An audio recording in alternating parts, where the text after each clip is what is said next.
Վերջին օրերին ամենաակտիվ կրկին քննարկվող թեման այն է, որ Հանրապետական կուսակցությունը եւ Սերժ Սարգսյանին պատկանող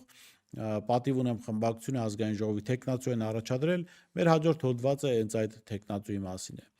Հայաստանի ներքաղաքական դաշտը հերթական անգամ անսպասելի շրջադարձ արձանագրեց, երբ պատիվ ունեմ խմբակցությունը հայտարարեց վարչապետի թեկնածուի առաջադրման մասին։ Ըստ հայտարարության Նիկոլ Փաշինյանի դեմ նախաձեռնված իմպիչմենթի գործընթացում պատիվ ունեմը վարչապետի թեկնածու է առաջադրել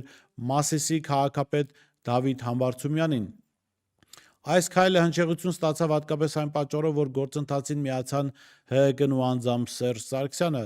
ով հիշեցնենք ընդամենը 1 ամիս առաջ հայտարարել էր, թե իրենք իշխանության գալու որևէ հավակնություն չունեն։ Ստացվում է կա հստակ հակասություն մի կողմից հնչած հրապարակային մերժում, իսկ մյուս կողմից պետության ղեկավարի պաշտոնին թեկնածու առաջադրելու գործնական քայլ։ Եվ եթե այս ամենը դիտարկենք ոչ միայն քաղաքական, այլև մարտավարական տեսանկյունից, ակնհայտ է դառնում Սերժ Սարգսյանն այս գործընթացում փորձում է խաղալ նվազագույն կորուստներով։ Հանրային եւ քաղաքական շրջանակներում ակնհայտ է նախաձեռնված իմպիչմենթի փորձը դատապարտված է տապալման։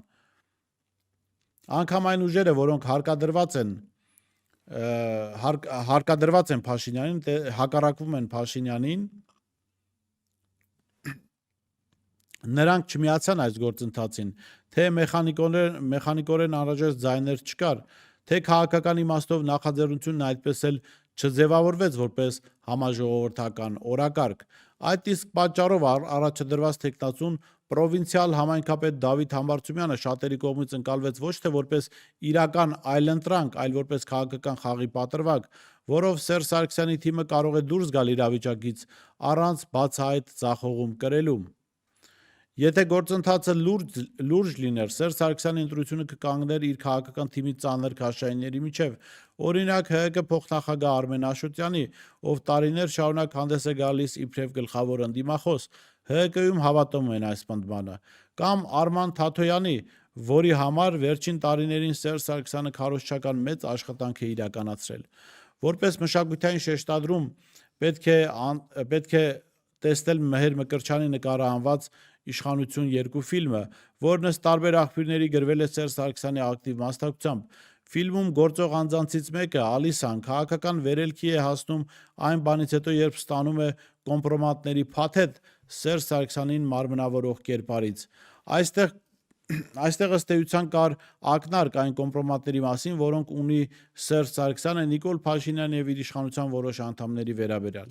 Սակայն այսօր տեղի ունեցող այդ միֆից շատ հեռու է։ Դավիթ Համբարձումյանը ոչ կոմպրոմատներ ունի, ոչ հանրային աջակցություն, ոչ էլ Ալիսայի բախտը։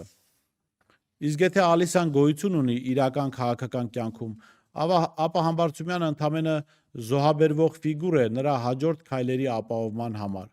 Այդպիսով Դավիթ Համբարձումյանի առաջադրումը ավելի շուտ քաղաքական մանյովր է, քան լուրջ մարտահրավեր իշխանություններին, իսկ Սերժ Սարգսյանի կողմից նախաձեռնված այս քայլը ևս մեկ անգամ վկայում է այն մասին, որ իրական պլանները թաքցված են ոչ թե առաջադրված թեկնածուի, այլ գալիք ավելի կշիռ ունեցող գործողությունների հետևում։